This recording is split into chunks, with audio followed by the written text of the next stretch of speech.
नमस्कार अच्युस्मिता किचन रे आपण समस्त को अनेक अनेक स्वागत।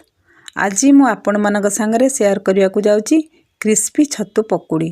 आपण माने विभिन्न प्रकार छतुर तो पकुड़ी खाई मु आज आपण मानक टेंगड़ी छतुर पकुड़ी करके देखैबी। यह खाइबा पई कि बहुत भल लगी थाए आउ खूब शीघ्र बनी जाई थाए। वीडियोटी प्रथम शेष पर्यंत देखंतु, आशा भल लागिबो। भल लगिले लाइक शेयर करने को भूलिबेनी। आउ आपण जदि मो चैनल को सब्सक्राइब करना ताहले प्लीज सब्सक्राइब करनियंतु, जहा फल कि मु करुथिबा वीडियो रो अपलोड सर्वप्रथमे आपण मानक पाखरे पहुँची जिवो। चलंतु ताले आ डेरी करबानी, स्टार्ट करबा आज रो रेसिपी। एई क्रिस्पी छतु पकुड़ी पई मु एठी नेछि किछि टेंगड़ी छतु। एटा देखंतु टेंगड़ी छतु, एटा बहुत बेस्ट हमरो पकोड़ा पई स्पेशली। एको मु 600 ग्राम रो छतु को काटिकी भल भाव छोट छोट करके हलदी पानी रे आधा घंटे हला पकेकी रखी। एको आम प्रथम कौन करवा ना ताको परिष्कार करके चिपुड़ी की नहीं आसवा गोटे बड़ पात्र को। एठी आम सब जिनस को ऐड करवा, तापर आम ताको तार प्रस्तुत करवा। देखंतु एठी मु किछि बेसन नेछि। एठी मु बड़ 4 चामच बेसन नेछि। आम प्रथम रो अधिका बेसन दबानी, कहीं सेटा भल लगे पर दरकार है आम नबा। ये मु देखु 3 बड़ चामच नहीं कॉर्नफ्लोर पाउडर। जी आम नबा कॉर्नफ्लोर परिमाण टिके कम रखा बेसन टू। ये मुझे स्वाद अनुसार लुण नहीं आउ किसी लंका गुंड नहीं। ये मु धनिया गुंड किसी नहीं आ जीरा गुंड।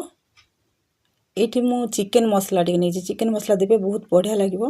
ये मु नहीं गोलमरीचर गुंड अल्प आउ ये फूड कलर किसी नहीं। फूड कलर आपड़ यहाँ स्किप करेंगे चाहिए किंतु देले ना तार कलर बहुत बढ़िया आसे पकोड़े।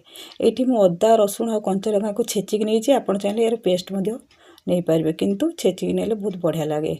आउ ये मु छोट छोट करके काटिक रखी किसी पियाज और किसी धनिया पत्र नहीं। ये सब जिनस को आम ये मिसईदबा। मिसैला आम को गोल नवा। प्रथम रो आम पानी दबानी, कहीं छतुरे जेते चिपुड़िले मध्य तार पानीर परिमाण थाए। ता छड़ा लुण पकेले भी छतुर पानी बाहर थाए। ताको आम प्रथम गोल नवा। देखंतु आमरो एठी पानी आम दबा। गोल सारा पर केतिक लगुच देखिए अल्प अल्प करके दबा। देखंतु मु गोल नहीं ताकू आम जमी अटा चकटती ना सेहीपरी गोल नवा। एमती नेले कौन हम कि सब मसला आम छतु भितर भल भाव पशि पार आमको छतु पकोड़ा खायापी भल लगे। एबे देखंतु आम एटा आमर बेसन परिमाण कम अच्छी।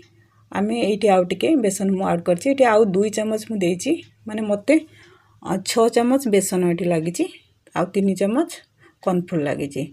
मन रखिए बेसन अधा ने कॉर्नफ्लोर पाउडर।